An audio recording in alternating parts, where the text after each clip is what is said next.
Hello student, welcome to the class. যারা যারা ক্লাসে এসে গেছো একটু জানিয়ে দাও যে আমার কথা শোনা যাচ্ছে নাকি। গুড মর্নিং প্রত্যেককে। প্রত্যেককে জানাচ্ছি গুড মর্নিং। যারা ক্লাসে এসে গেছো প্রত্যেককে গুড মর্নিং জানাচ্ছি। জানিয়ে দাও যে আমার কথা ঠিকমতো শুনতে পাচ্ছ নাকি। শোনা যাচ্ছে? ক্লিয়ার আছে? ওকে।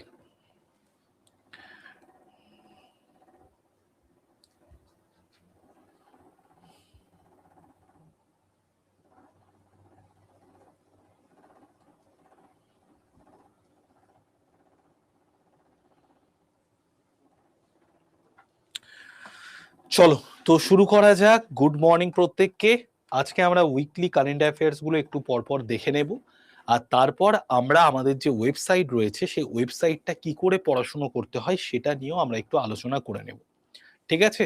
তো দেখো, আমাদের যে আড্ডা 24/7 এর কারেন্ট অ্যাফেয়ার্স ওয়েবসাইট রয়েছে সেখান থেকেও কিন্তু আমরা প্রচুর জিনিস শিখতে পারি। ওকে, তো আমরা কোশ্চেন অ্যান্সার গুলো একটু সলভ করে নিই, তারপর আমরা ওয়েবসাইটটা দেখে বাদবাকি জিনিসটা পড়ে নেব। তো ফার্স্ট কোশ্চেন দেখো, ৩৯তম ভারত আন্তর্জাতিক চামড়া মেলার আয়োজক ভারতের কোন শহর?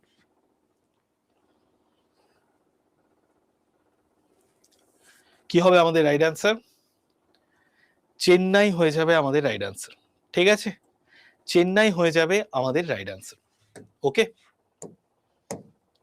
৩৯তম ভারত আন্তর্জাতিক চামড়া মেলার আয়োজক ভারতের কোন শহর? চেন্নাই। তো 39 ইন্ডিয়া ইন্টারন্যাশনাল লেদার ফেয়ার কোথায় হচ্ছে? চেন্নাইতে হচ্ছে। আচ্ছা, তোমরা নিশ্চয়ই জানো কাল ছিল আমাদের 7th ফেব্রুয়ারি। কাল থেকে শুরু হয়ে গেছে আইসিসি টি20 ওয়ার্ল্ড কাপ, এবং সেখানে ভারত আর ইউএস এর ম্যাচ হয়েছে। ভারত জিতে গেছে। নেক্সট আমরা চলে আসি 2026 সালে যে সুরজকুন্ড আন্তর্জাতিক কারুশিল্প মেলা হয়েছে, এটা কোথায় হয়েছে? এটা হয়েছে হরিয়ানাতে। এটা কোথায় হয়েছে? হরিয়ানাতে হয়েছে। তো সুরজকুন্ড আন্তর্জাতিক কারুশিল্প মেলার থিম স্টেট কোন রাজ্য ছিল? সুরজকুন্ড আন্তর্জাতিক কারুশিল্প মেলার থিম স্টেট কোন রাজ্য ছিল?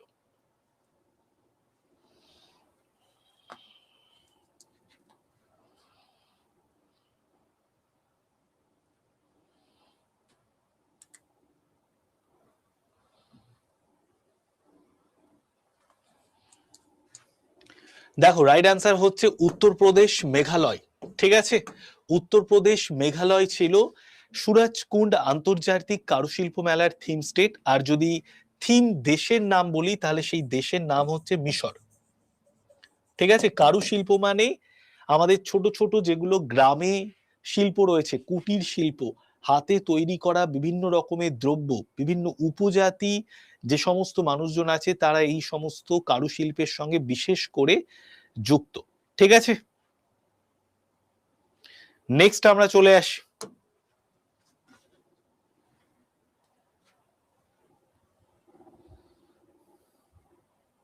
ন্যাশনাল পার্কগুলো নিয়ে। একটা ক্লাস আনবেন ন্যাশনাল পার্কগুলো নিয়ে। আচ্ছা, নিয়ে আসবো। দেখুন আমাদের দেশে কতগুলো ন্যাশনাল পার্ক? 107।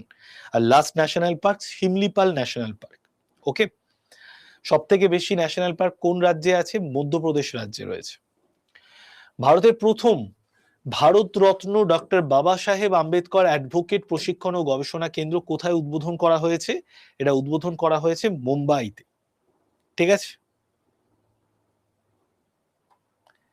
কি চেন্নাই হবে? কোনটা? এটা মুম্বাই হবে। ঠিক আছে,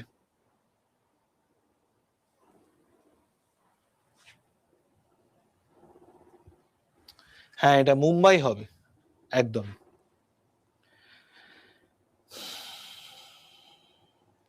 চলো নেক্সট আমরা চলে আসি করিম পূজা বন্যপ্রাণী অভয়ারণ্য, এটি কোন রাজ্যে অবস্থিত? করিম পূজা বন্যপ্রাণী অভয়ারণ্য। আমি এসসি সার্টিফিকেট নিয়ে কিছু বলতে পারবো না, কারণ এসসি সার্টিফিকেট নিয়ে আমার সত্যিই কোনো সেরকম নলেজ নেই। ঠিক আছে,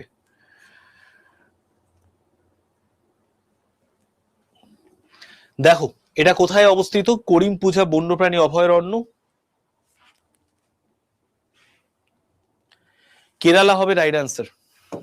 ঠিক আছে, নেক্সট আমরা চলে আসি সাকসাম। এটি কোন মন্ত্রণালয়ের উদ্যোগে একটি বার্ষিক সচেতনতামূলক প্রচার অভিযান? সক্ষম এটি কোন মন্ত্রণালয়ের উদ্যোগে একটি বার্ষিক সচেতনতামূলক প্রচার অভিযান? তো সক্ষম এটি কোন মন্ত্রণালয়ের উদ্যোগে একটি সচেতনতামূলক প্রচার অভিযান? তো রাইট অ্যান্সার হয়ে যাচ্ছে আমাদের ministry of petroleum and natural gas. তো আমাদের যে জ্বালানি সম্পদ আছে সেই জ্বালানি সম্পদকে রক্ষা করার জন্য এই সক্ষম উদ্যোগটা নিয়ে আসা হয়েছে। এটা একটা সচেতনতামূলক প্রচার অভিযান পেট্রোলিয়াম এবং প্রাকৃতিক গ্যাস মন্ত্রণালয় থেকে নিয়ে আসা হয়েছে। ঠিক আছে, নেক্সট আমরা চলে আসি। আচ্ছা, সুদীপ্ত স্যারের ভিডিও দেখে নাও, সার্টিফিকেটের ডাউট ক্লিয়ার হয়ে যাবে। ওকে স্যার, কাল বিএসএসিআই তে আপনার পড়ানো রিজনিং ক্লাস দেখলাম। হ্যাঁ, আমি আগে রিজনিং পড়াতাম, ঠিক আছে। তো তুমি সেটা, আমি আগে যে ইনস্টিটিউটগুলোতে পড়িয়েছি সেখানে তুমি রিজনিং ক্লাস দেখতে পাবে। দেখো, সম্প্রতি খবরে দেখতে পাওয়া গেছে ফুয়োগো আগ্নেয়গিরি এটি কোন দেশে অবস্থিত? সম্প্রতি খবরে দেখতে পাওয়া গেছে ফুয়োগো আগ্নেয়গিরি এটি কোন দেশে অবস্থিত? গুয়াতেমালা দেশে অবস্থিত। গুয়াতেমালা দেশে অবস্থিত। নেক্সট আমরা চলে আসি, কোন রাজ্য সরকার একটা অ্যাপ্লিকেশন বা অ্যাপ চালু করেছে যে সমস্ত ক্ষতিকারক উদ্ভিদগুলো আছে সেই সমস্ত উদ্ভিদকে শনাক্তকরণের জন্য? তো যে রাজ্য সরকার এই ধরনের একটি অ্যাপ চালু করেছে ক্ষতিকারক উদ্ভিদগুলোকে শনাক্তকরণের জন্য, সেই রাজ্য সরকারের নাম কি? নিওফাইট আইডি অ্যাপ্লিকেশন চালু করা হয়েছে। তো রাইট অ্যান্সার কি হবে এটার? কেরালা হয়ে যাবে আমাদের রাইট অ্যান্সার। উড়িষ্যা নয়, কেরালা। নেক্সট আমরা চলে আসি, ভগবান বুদ্ধের দেব নিমরি ধ্বংসাবশেষগুলো কোন ভারতীয় রাজ্য থেকে এসেছে? এটা কোথা থেকে এসছে? এটা গুজরাট থেকে এসছে, ঠিক আছে। এগুলো প্রদর্শনীর জন্য শ্রীলঙ্কায় নিয়ে আসা হয়েছে। ভগবান বুদ্ধের এই সমস্ত ধ্বংসাবশেষগুলো প্রদর্শনীর জন্য শ্রীলঙ্কায় সম্প্রতি নিয়ে আসা হয়েছে। এটা কোথা থেকে নিয়ে আসা হয়েছে? গুজরাট থেকে। নেক্সট আমরা চলে আসি, দেখো নেক্সট আমরা এটাকে সেভ করে নিই, সেভ করে আমরা ওয়েবসাইটে চলে যাচ্ছি।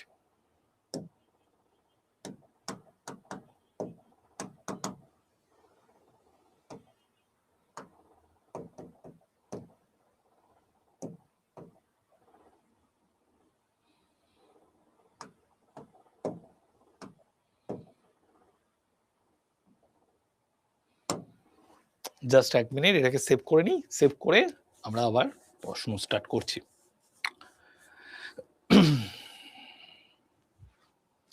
দেখো, আমাদের একটা ওয়েবসাইট রয়েছে আড্ডা 24/7 এর, কারেন্ট অ্যাফেয়ার্স এর ওয়েবসাইট। সেই ওয়েবসাইট থেকে তুমি যদি একটু প্রতিদিন একটু ওয়েবসাইটটাকে চেক করে নাও, তোমার কারেন্ট অ্যাফেয়ার্স পড়াটা অনেকটা ইজি হয়ে যাবে, সহজ হয়ে যাবে। সেটাই আজকে আমি তোমাদেরকে একদম সুন্দর করে দেখাবো, ঠিক আছে।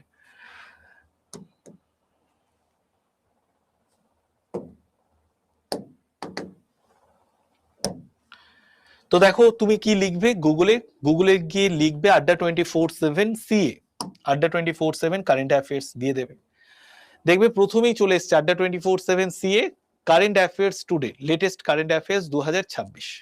এটাই ক্লিক করে দাও। এটাই ক্লিক করে দিলেই তুমি দেখতে পাবে যে আমাদের একটা ওয়েবসাইট ওপেন হয়ে গেছে, যেখানে উপরে লেখা আছে আড্ডা 24/7 current affairs, national, international, banking, GK, আরো বিভিন্ন রকমের কারেন্ট অ্যাফেয়ার্স রয়েছে। এবং সেখানে দেখো কুইজও রয়েছে, ঠিক আছে। বিভিন্ন রকম কুইজও রয়েছে বিভিন্ন বিষয়কে নিয়ে, ঠিক আছে। আচ্ছা, এরপরে যদি আমরা চলে আসি, অনেকে তোমরা ব্যাংকের কারেন্ট অ্যাফেয়ার্স পড়তে চাও। তো দেখো, ব্যাংকের মধ্যেই সমস্ত কারেন্ট অ্যাফেয়ার্সই রয়েছে। Economic related news, books and author related news, ranks, report, state news, national, international, banking, awards, appointment, এই সমস্ত কারেন্ট অ্যাফেয়ার্স কি কিন্তু ব্যাংকের জন্য ইম্পর্টেন্ট। শুধু ব্যাংকিং কারেন্ট অ্যাফেয়ার্স এর জায়গাটা একটু ভালো করে পড়তে হয়। ওকে, এইবার দেখো, যেটা আমি তোমাদেরকে বলবো যে ধরো তুমি প্রতিদিন একবার করে, যেরকম আমরা খবরের কাগজ পড়ি প্রতিদিন সকালবেলা ঘুম থেকে উঠে, অনেকের অভ্যেস থাকে খবরের কাগজ পড়া, তুমিও একটা অভ্যেস তৈরি করে নাও দিনের একটা টাইমে হয়তো রাত্রিবেলা বা হয়তো একদম সকালবেলা, ঠিক আছে, তুমিও যদি এই ওয়েবসাইটটাকে একটু চেক করে দেখো, একটু স্ক্রল করে দেখো, প্রচুর কিছু জানতে পারবে। ঠিক আছে, তো এইবার দেখো আমি যদি চলে আসি, আমাদের স্পোর্টস নিয়ে অনেক ইন্টারেস্ট থাকে, তো আমি যদি স্পোর্টসে ক্লিক করে দিই,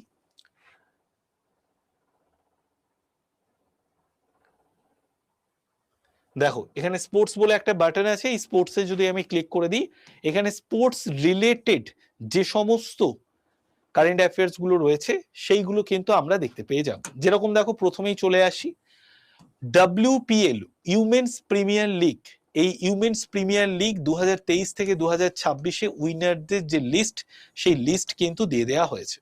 তো আমাদের স্ট্র্যাটেজিকের পয়েন্ট অফ ভিউ থেকেও very important women's premier league. দেখো 2023-এ উইনার হয়েছিল মুম্বাই ইন্ডিয়ান্স, 2024-এ হয়েছিল রয়্যাল চ্যালেঞ্জার্স বেঙ্গালুরু, 2025-এ হয়েছিল মুম্বাই ইন্ডিয়ান্স, আর 2026-এ রয়্যাল চ্যালেঞ্জার্স বেঙ্গালুরু হয়েছে।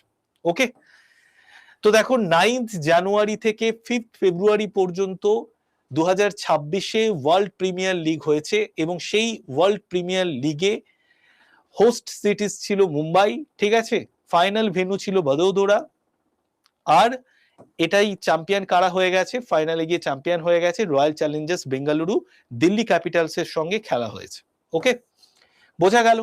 তো এটা হচ্ছে আমাদের একটা important news, royal Challengers Bengaluru women's premier league WPL এ এইবার 2026 সালে চ্যাম্পিয়ন হয়েছে। ওকে, নেক্সট এবার আমরা যদি চলে আসি, নেক্সট দেখো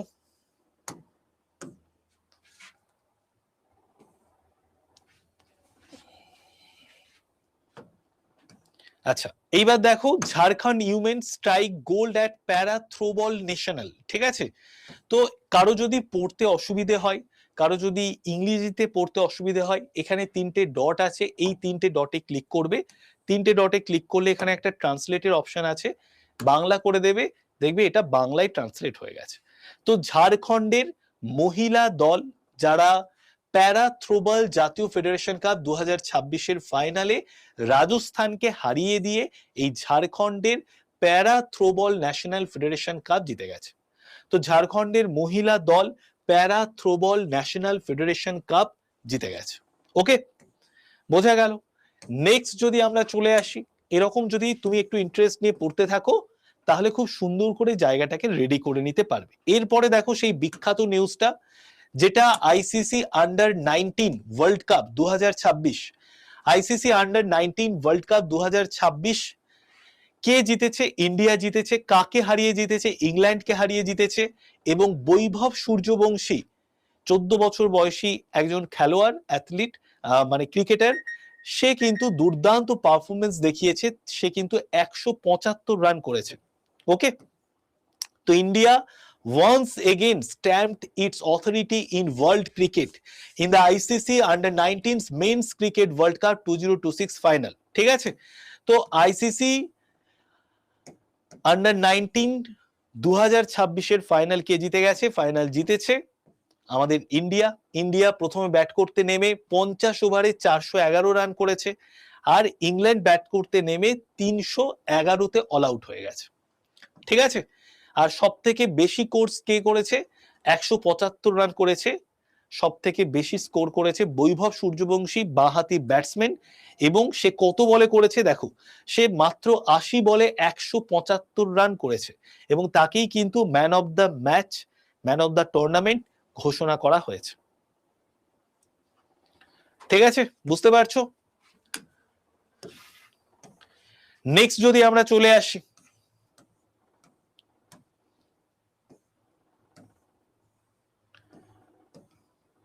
নেক্সট দেখো উইন্টার অলিম্পিক্স। তোমরা নিশ্চয়ই জানো 2024-এ আমাদের হয়েছিল গ্রীষ্মকালীন অলিম্পিক, আর 2026-এ আমাদের হবে শীতকালীন অলিম্পিক। তো শীতকালীন অলিম্পিকের ওপর আমাদের কিন্তু চোখ থাকবে। এখন কিন্তু শীতকালীন অলিম্পিকের হোস্ট কান্ট্রি কি হবে, লোকেশন, মানে কোন জায়গাটায় শীতকালীন অলিম্পিক হচ্ছে, এবং তার সঙ্গে সঙ্গে শিডিউল, ইচ অ্যান্ড এভরিথিং এখানে কিন্তু দিয়ে দেওয়া হয়েছে।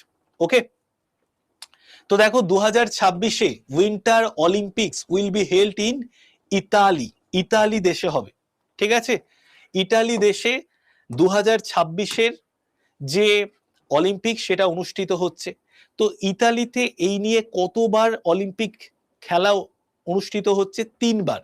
তো দেখো 1956-এ একবার অনুষ্ঠিত হয়েছিল, তারপর 2006-তে, তারপর 2026-এ। ওকে, এবার দেখো 2026-এর শীতকালীন অলিম্পিকের যে খেলাগুলো সেগুলো কোন কোন শহরে হবে। তো দেখো এই ইভেন্টগুলো হবে মিলান, কার্টিনা ডি আম্পেজো, বর্মিও, ভ্যাল ডি ফিয়েমে, এই সমস্ত শহরে হবে। দেখো কবে থেকে কবে পর্যন্ত এই শীতকালীন অলিম্পিক্স হবে, এখানে সমস্ত কিছু তথ্য দিয়ে দেওয়া হয়েছে। এটা কততম শীতকালীন অলিম্পিক?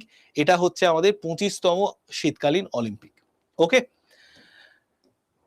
নেক্সট এবার আমরা চলে আসি 2026-এর শীতকালীন অলিম্পিকের অনুষ্ঠানের তারিখগুলো আমরা একটু দেখে নিই।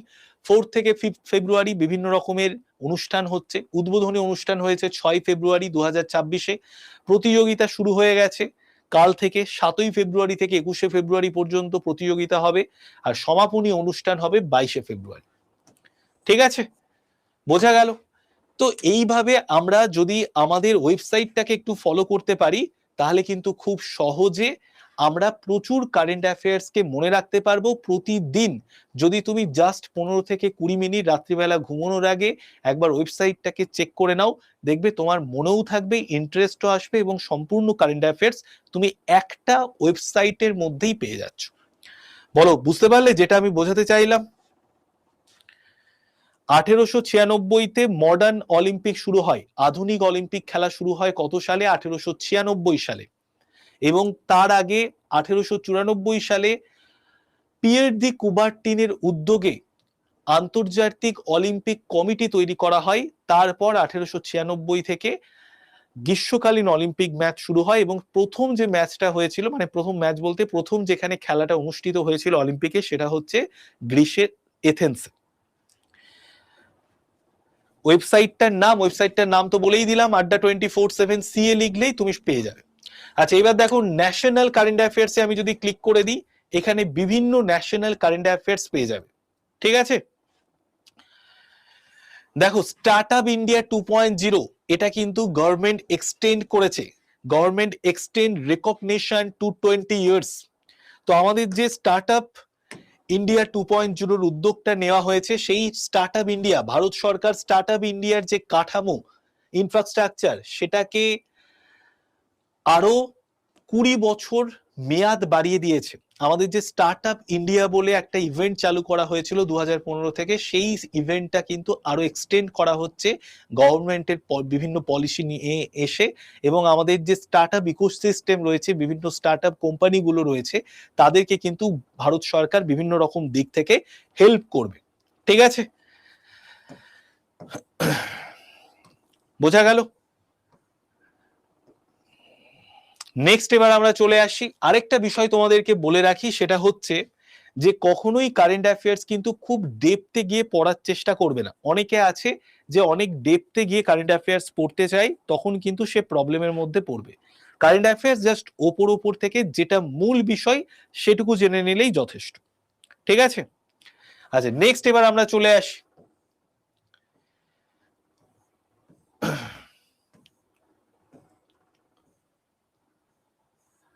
নেক্সট। দেখো তোমাদের কয়েকটা যেগুলো ভালো ভালো নিউজ সেগুলোই আলোচনা করে দিচ্ছি। আচ্ছা দেখো, এইটা তোমরা নিশ্চয়ই জানো, এটা নিয়ে কিন্তু অনেক আলোচনা হয়েছে। PM Modi interact with record 4.5 crore participant at Pariksha Pe চর্চা। তো দেখবে যারা ছোট ছোট বাচ্চারা আছে, যারা স্কুলে পড়ে, তাদেরকে আমাদের ভারতবর্ষের প্রধানমন্ত্রী তাদেরকে কিভাবে পরীক্ষায় ভালো রেজাল্ট করা যায়, কিভাবে পড়াশুনো করা যায়, তাদের মধ্যে যাতে একটা বলতে পারো যে আমাদের দেশ যে পথে এগোচ্ছে সেই বিষয়টাকে বুঝে নিয়ে তারা যাতে এগিয়ে যেতে পারে, তো তার জন্য প্রধানমন্ত্রী নরেন্দ্র মোদী পরীক্ষা পে চর্চা বলে একটি উদ্যোগ নিয়েছেন। সেখানে তিনি ইন্টারঅ্যাক্ট করে থাকেন বিভিন্ন শিশুদের সঙ্গে, তাদের বিভিন্ন রকম প্রবলেম, সেই সমস্ত প্রবলেম বা পরীক্ষায় ভালো কি করে রেজাল্ট করা যায়, যে সাবজেক্ট পড়তে ভালো লাগে না কিভাবে ইন্টারেস্ট করা যায়, ইচ এন্ড এভরিথিং এইগুলো নিয়ে কিন্তু কথাবার্তা বলে।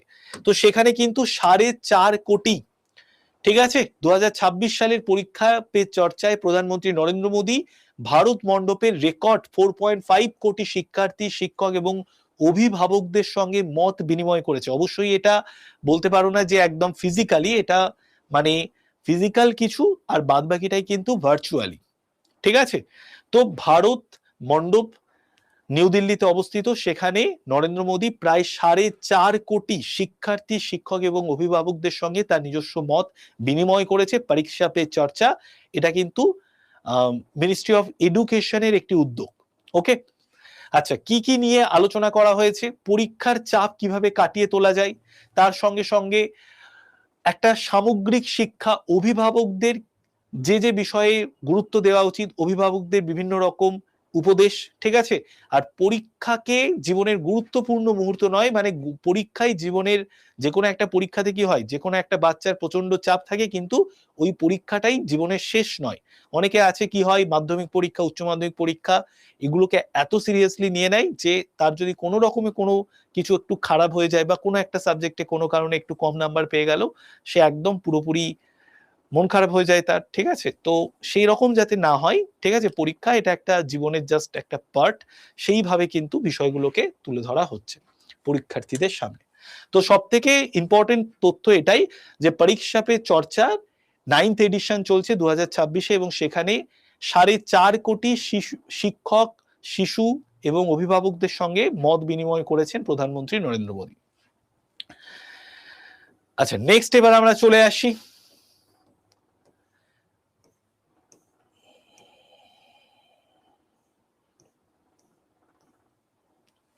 দেখো, নেক্সট যদি আমরা ইন্টারন্যাশনাল চলে আসি, তোমরা নিশ্চয়ই জানো। আচ্ছা, আরেকটা বিষয় বলে দিই, ইউনিয়ন বাজেট এমসিকিউ। এখানে তুমি ইউনিয়ন বাজেট যেটা আমাদের কভার করা হয়েছে 2026-27-এ, সেই 2026-27-এর ইউনিয়ন বাজেটকে কেন্দ্র করে এখানে কিন্তু সমস্ত কোশ্চেন অ্যান্ড উত্তর দেওয়া আছে, ঠিক আছে। দ্য 3 পিলার্স অফ দ্য কর্তব্য framework do not include which of the following, ঠিক আছে। তো আমাদের এইবারের যে বাজেট প্রকাশ করা হয়েছে, সেই বাজেটের মধ্যে একটা 3 পিলার্স এর কথা বলা হয়েছে, ঠিক আছে। তো সেই 3 পিলার্স এর মধ্যে কোনটা ইনক্লুড নয়, ওকে। তো এই জায়গাগুলোকে তোমরা কিন্তু সুন্দর করে দেখে নিতে পারো। আর যাদের ইংরেজিতে পড়তে অসুবিধা হবে, তারা এই 3টে ডটে ক্লিক করে তারা কিন্তু এটার বাংলাও করে নিতে পারো, ঠিক আছে।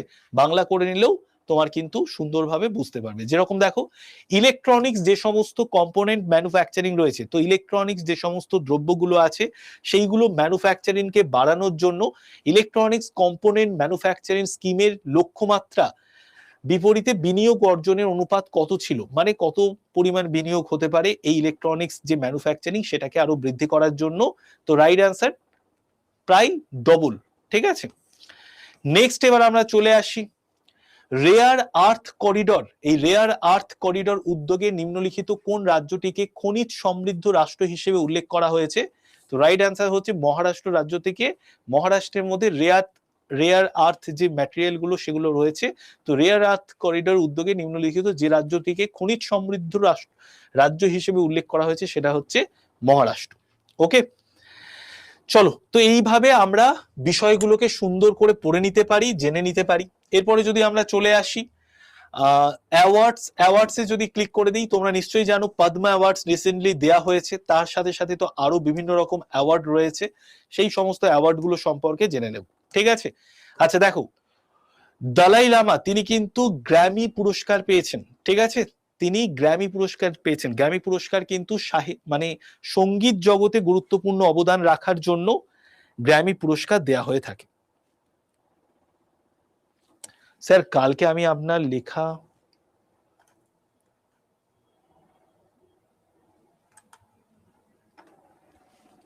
না, ওই ফ্রি বইটা পাবে না। ওই ফ্রি বইটা যারা একদম ফার্স্ট টাইম অর্ডার দিয়েছিল, প্রথম 500 জন তারাই পেয়েছিল, বাদ বাকিরা কেউ পাবে না, ঠিক আছে। ওটা ফ্রি বইটা পাবে না, কারণ ওটা যারা প্রথমবার কিনেছিল তারাই পাবে, ঠিক আছে। প্রথম 500 জনের জন্য ছিল। চলো নেক্সট এবার আমরা চলে আসি। নেক্সট হচ্ছে দেখো দলাই লামা। দলাই লামা তার বলতে পারো যে তিনি গ্র্যামি পুরস্কার পেয়ে গেছেন, ঠিক আছে। আচ্ছা নেক্সট,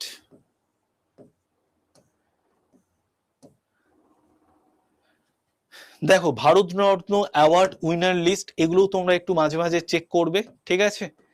তো দেখো প্রথমবার যে তিনজন ভারতরত্ন পেয়েছিলেন সেই তিনজনের নাম এখানে দেওয়া আছে। 1954-এ চক্রবর্তী রাজা গোপালাচারী, সর্বপল্লী রাধাকৃষ্ণন, সিভি রামন।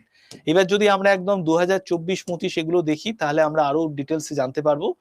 দেখো 2024-এ M S Swaminathan, Chaudhary Charan Singh, PV Narasimha রাও, লাল কৃষ্ণ আডবাণী এবং কর্পূরী ঠাকুর, এই পাঁচজন ভারতরত্ন পুরস্কার পেয়েছিলেন, ঠিক আছে। ওকে, আচ্ছা নেক্সট এবার আমরা যদি চলে আসি, নেক্সট দেখো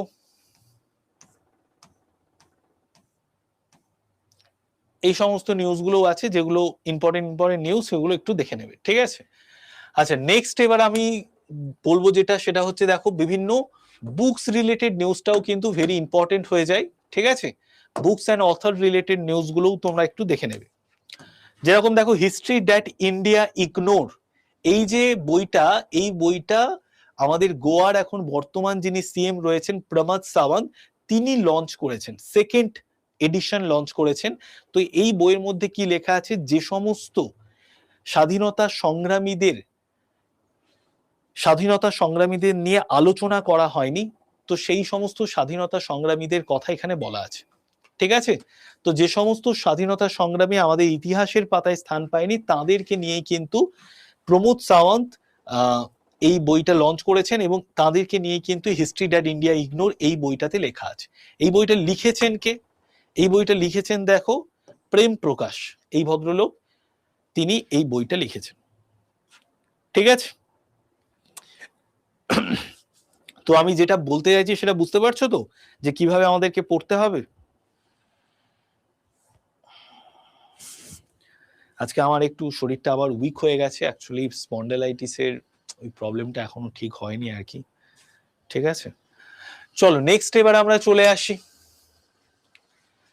আচ্ছা ভাইস প্রেসিডেন্ট রাধাকৃষ্ণন তিনি একটা বুক রিলিজ করেছেন অটল বিহারী বাজপেয়ীকে নিয়ে, এবং তার জীবনী নিয়ে, তিনি যখন পোখরানে, তিনি যখন প্রধানমন্ত্রী ছিলেন, ঠিক আছে, সেই সময় পোখরানে ভারত দ্বিতীয়বার অ্যাটম বোমার টেস্ট করেছিল, তো সেই সমস্ত কাহিনী এখানে লেখা আছে।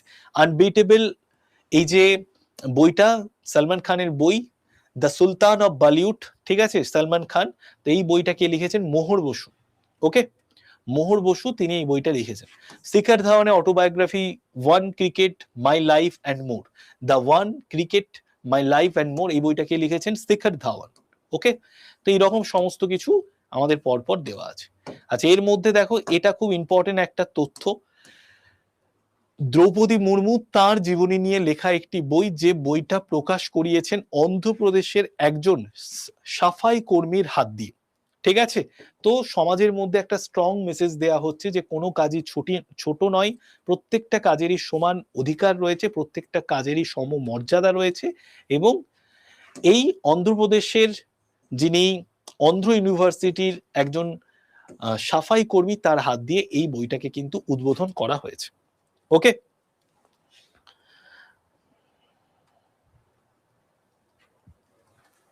নেক্সট আমরা চলে আসি,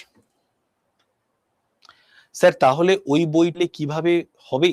না না, ওই বইটা কোনো দরকার নেই, মানে কোনো দরকার নেই বলতে ওখানে 3 মাসের কারেন্ট অ্যাফেয়ার্স আছে, জুলাই আগস্ট সেপ্টেম্বরের।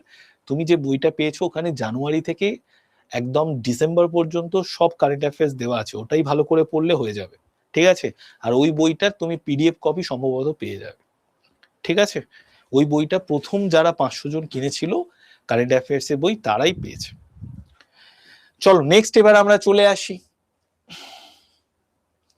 আচ্ছা নেক্সট এবার দেখো ডিফেন্স রিলেটেড কিছু নিউজ আমরা জেনে নেব, আর ইম্পর্টেন্ট ডেজ গুলো তোমরা দেখে রাখবে মাঝে মাঝেই, প্রত্যেকটা মাসের শেষে ইম্পর্টেন্ট ডেজ গুলো দেখে রাখবে, তাহলে দেখবে ইম্পর্টেন্ট ডেজ গুলো আমরা খুব সহজে মনে রাখতে পারি, ঠিক আছে। তো দেখো ওয়ার্ল্ড ইন্টারফেথ হারমোনি উইক, ফেব্রুয়ারির 1 থেকে ফেব্রুয়ারি 7 পর্যন্ত এই ওয়ার্ল্ড ইন্টারফেথ হারমোনি উইক আমরা পালন করেছি, ঠিক আছে।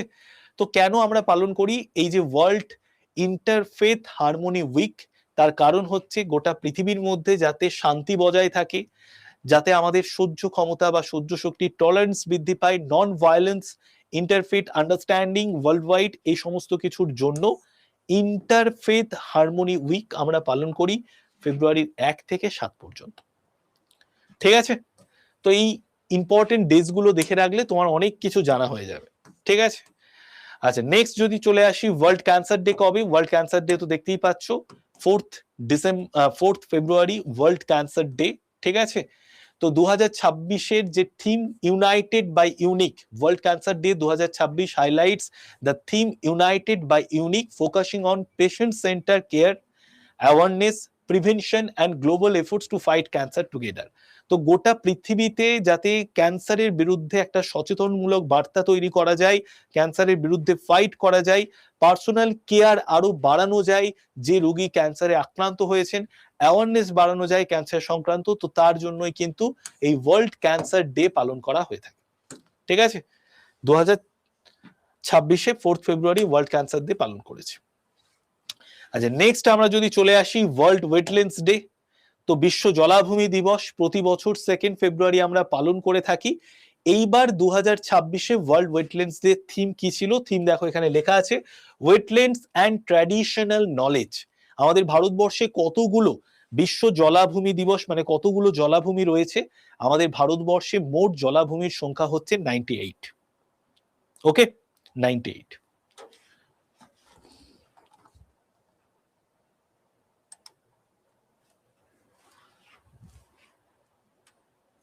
না দেবাঞ্জন, তারপরে আর কোনো বই বেরোয়নি, অক্টোবর নভেম্বর ডিসেম্বরের কোনো কারেন্ট অ্যাফেয়ার্স এর বই বেরোয়নি। ডিসেম্বরে পুরো ওই 2025-এর পুরো কারেন্ট অ্যাফেয়ার্স এর বইটা বেরিয়েছে।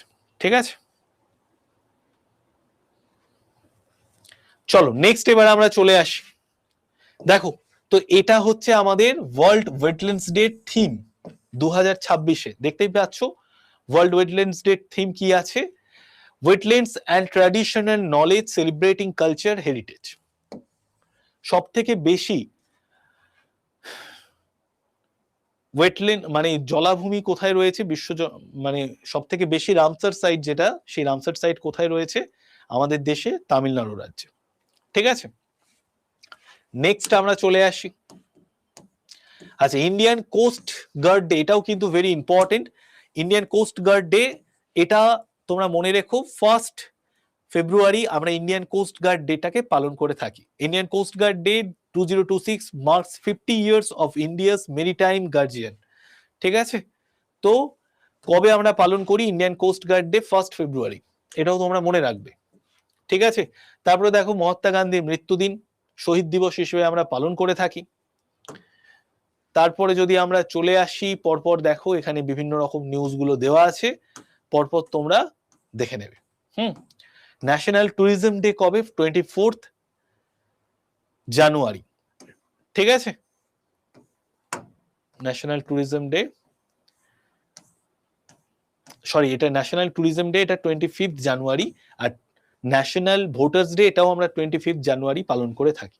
ঠিক আছে, চলো নেক্সট এবার আমরা চলে আসি। তাহলে আমরা ইম্পর্টেন্ট ডেজ গুলো দেখে নিলাম। এরপরে যদি আমরা চলে আসি ডিফেন্সে, ঠিক আছে, বিভিন্ন ডিফেন্স সংক্রান্ত যে সমস্ত নিউজগুলো আছে সেই ডিফেন্স সংক্রান্ত নিউজগুলো আমাদের জানতে হবে। তো ডিফেন্স সংক্রান্ত নিউজ মানে বুঝতেই পারছো, ডিআরডিওতে যে সমস্ত অ্যাক্টিভিটি গুলো হচ্ছে, ডিআরডিওতে বিভিন্ন মিসাইল তৈরি হচ্ছে, ডিআরডিওতে কোনো অস্ত্রশস্ত্র তৈরি হচ্ছে, নতুন কোনো অস্ত্র লঞ্চ করা হয়েছে, তো সেইগুলো আমাদের সমস্ত কিছুই কিন্তু পড়ে যাবে এই ডিফেন্স সেক্টরের মধ্যে।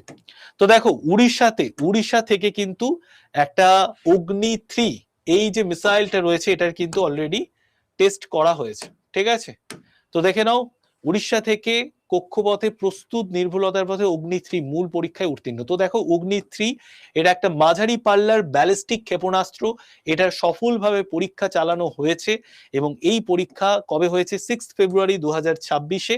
এবং এই পরীক্ষাতে যেটা দেখা গেছে সেটা হচ্ছে এই অগ্নি 3 এই ব্যালিস্টিক ক্ষেপণাস্ত্র একদম নির্ভুল জায়গায় গিয়ে আঘাত করতে পারবে। ঠিক আছে, তো এটা কোথায় হয়েছে? এটা উড়িষ্যার উপকূলে, উড়িষ্যার প্রায় চাঁদিপুর বলে একটা জায়গা আছে, সেই উড়িষ্যার চাঁদিপুরের উপকূলে এই ক্ষেপণাস্ত্রটা পরীক্ষা করা হয়েছে। ঠিক আছে, নেক্সট আমরা চলে আসি। তারপরে দেখো, জাস্ট তোমাদের কালকেই এটা পড়িয়েছি, ইন্ডিয়া এবং কিরগিজস্তানের একটা জয়েন্ট স্পেশাল ফোর্স এক্সারসাইজ হচ্ছে, যেটার নাম কানঝার এক্সারসাইজ। এটা কবে হয়েছে? তো দেখো, এটা হচ্ছে 13তম এক্সারসাইজ। এটা হয়েছে আমাদের আসামের কোথায়? আসামের শোনিতপুর ডিস্ট্রিক্টে। ঠিক আছে, আসামের শোনিতপুর ডিস্ট্রিক্টে এই 14 দিনের, ঠিক আছে, 4 ফেব্রুয়ারি থেকে একদম 17 ফেব্রুয়ারি পর্যন্ত আসামের শোনিতপুর বলে একটি ডিস্ট্রিক্ট রয়েছে, সেখানেই কিন্তু ইন্ডিয়া এবং কিরগিজস্তানের এই স্পেশাল যে এক্সারসাইজটা সেটা কিন্তু অনুষ্ঠিত হচ্ছে। এটা কততম? এটা হচ্ছে 13তম এক্সারসাইজ। ওকে, প্রিভিয়াস যে এক্সারসাইজ সেটা কোথায় হয়েছিল? সেটা হয়েছিল মার্চ 2025-এ, এটা কিরগিজস্তানে হয়েছিল। এবার হচ্ছে আমাদের ইন্ডিয়াতে। ইন্ডিয়ার কোথায়? আসামে। নেক্সট যদি আমরা চলে আসি,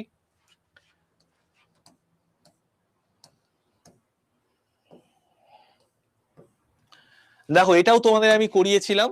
who is the new chief of eastern air command? Eastern air কমান্ডের নিউ চিফ কে? তো ইস্টার্ন এয়ার কমান্ডের নিউ চিফ হিসেবে কিন্তু চলে এসেছেন এয়ার মার্শাল ইন্দ্রপাল সিং ওয়ালিয়া। ঠিক আছে, তো এয়ার মার্শাল ইন্দ্রপাল সিং ওয়ালিয়া তিনি 1 ফেব্রুয়ারি 2026 থেকে as the new air officer commanding in chief of the eastern air command of Indian air force. তো ইন্ডিয়ান এয়ার ফোর্সের যে ইস্টার্ন এয়ার কমান্ড রয়েছে তার মেন চিফ হয়ে গেছেন কে? চিফ হয়ে গেছেন এয়ার মার্শাল ইন্দ্রপাল সিং ওয়ালিয়া। তো ইন্ডিয়ান এয়ার ফোর্স ডে আমরা কবে পালন করে থাকি? ইন্ডিয়ান এয়ার ফোর্স ডে আমরা পালন করি 8 অক্টোবর। ঠিক আছে, চ্যাট অনলি টিচার করে দিন, ওকে করে দিচ্ছি।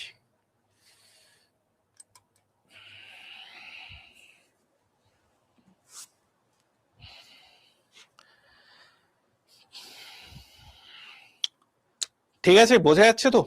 চলো নেক্সট এবার আমরা চলে আসি। এইভাবে আমাদেরকে পড়তে হবে, তাহলে আমাদের খুব সহজেই মনে থাকবে, খুব সহজেই বিষয়গুলোকে আমরা জানতে পারবো এবং ইন্টারেস্টও থাকবে। আচ্ছা দেখো, ইউনিয়ন বাজেট, এটাও তোমাদের আমি পড়িয়েছি। ইউনিয়ন বাজেট 2026-এ আমরা সব থেকে বাজেটের মধ্যে কি দেখেছি? যে সব থেকে উল্লেখযোগ্য একটি খবর হচ্ছে 1 লক্ষ কোটি টাকার উপর বেশি বরাদ্দ করা হয়েছে। আগের বারের যে বাজেট ছিল সেই বাজেটে প্রতিরক্ষা খাতে যত টাকা বরাদ্দ করা হয়েছিল তার থেকে 1 লক্ষ কোটি টাকা বেশি বরাদ্দ করা হয়েছে। তো budget 2026 raises Indians defense spending by 15.3% to 7.84 lakh কোটি। তো দেখো, যেটা বলার বিষয় সেটা হচ্ছে এটাই, the Union Budget 2026 has delivered one of the strongest signal yet of India's changing security priorities. তো দেখো 2026-27 যে বাজেট, সেই বাজেটে একটা খুব স্ট্রং সিগন্যাল দেয়া হয়েছে গোটা বিশ্বকে, ইন্ডিয়া কিন্তু প্রতিরক্ষাতে বিশেষভাবে গুরুত্ব দিচ্ছে। ওকে, এবং সেখানে আমরা দেখতে পেয়েছি ইন্ডিয়ার যে just a year after a major military confrontation with Pakistan, the government কিছুদিন আগে মিলিটারি একটা যুদ্ধ হয়েছে, ঠিক আছে, অপারেশন সিন্ধু যেটা হয়েছিল, ঠিক আছে, মে 7-এ 2025-এ। তো সেখানে তারপরেই কিন্তু ডিফেন্সের স্পেন্ডিং বাড়িয়ে দেওয়া হয়েছে, 15.3% স্পেন্ডিং বাড়িয়ে দেওয়া হয়েছে, 7.84 লাখ কোটি টাকা করে দেওয়া হয়েছে। ওকে, তো এটা সম্পর্কে তোমরা জানো। নির্মলা সীতারামন তিনি আমাদের অর্থমন্ত্রী, আর এই যে ভদ্রলোক এনার নাম কি? ইনি হচ্ছেন আমাদের ডিফেন্স মন্ত্রী। ঠিক আছে, এনার নাম কি বলে দাও, আমাদের ডিফেন্স মন্ত্রীর নাম কি?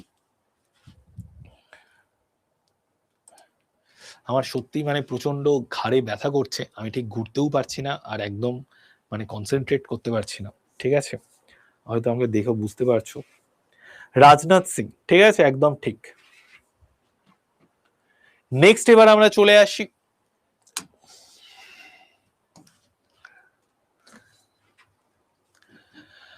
চলো নেক্সট আমরা চলে আসি। নেক্সট হচ্ছে দেখো, বিভিন্ন সামিট আছে, সেই সামিট কনফারেন্স গুলো সম্পর্কেও জানতে পারবে। ঠিক আছে, এখানে পরপর সামিট গুলো দেওয়া আছে, তো সেই সামিট গুলোকেও তুমি একটু বা তোমরা একটু দেখে নেবে। ঠিক আছে, এআই ইম্প্যাক্ট সামিট, ঠিক আছে, ভারত ইলেকট্রিসিটি সামিট, তারপরে দেখো ইন্ডিয়া হোস্ট করছে 28 conference of speaker and presiding officer of the Commonwealth games. ঠিক আছে, এই সমস্ত যে সামিট গুলো সেগুলো একটু দেখে নেবে। ওকে, আচ্ছা, তো যেটা বলার বিষয় সেটা হচ্ছে মানে আমার সত্যি একটু শরীরটা খুবই দুর্বল লাগছে, মানে এই ঘাড়ে প্রচন্ড মানে পেন হচ্ছে আর কি স্পন্ডালাইটিসের জন্য। তো তোমাদের আমি আর বেশি ক্লাস নিচ্ছি না, আজকে এখানেই আমি স্টপ করছি। নেক্সট ক্লাসে আবার তোমাদের সঙ্গে দেখা হবে পরের শনিবার দিন সকাল 10টায়, পরের শনিবার দিন সকাল 12টাতে, ঠিক আছে? ওকে, তো তোমরা যখন ক্লাস থেকে চলে যাবে তখন প্রত্যেকে যদি ক্লাস ভালো লাগে একটা 5 স্টার রেটিং দিয়ে দিও। আর এই ওয়েবসাইটটাকে প্রত্যেকে তোমরা চেক করো, ওয়েবসাইটটাকে চেক করলে মাঝে মাঝে চেক করলে দেখবে পুরো কারেন্ট অ্যাফেয়ার্স তোমার মধ্যে রেডি হয়ে যাবে, ঠিক আছে? খুব সুন্দরভাবে তুমি কারেন্ট অ্যাফেয়ার্স গুলোকে মনে রাখতে পারবে, ঠিক আছে? তো সবাই ভালো থেকো, টাটা, বাই বাই। অ্যাপটা কি ডেলি আপডেট হয়? হ্যাঁ, এটা ডেলি আপডেট দেয়া হয়, ঠিক আছে? এটা এখানে পুরো ডেলি আপডেট দেয়া হয়, এটা ওয়েবসাইট থেকে দেখবে, এটা এখানে ডেলি আপডেট দেওয়া হয়, ঠিক আছে? ওকে।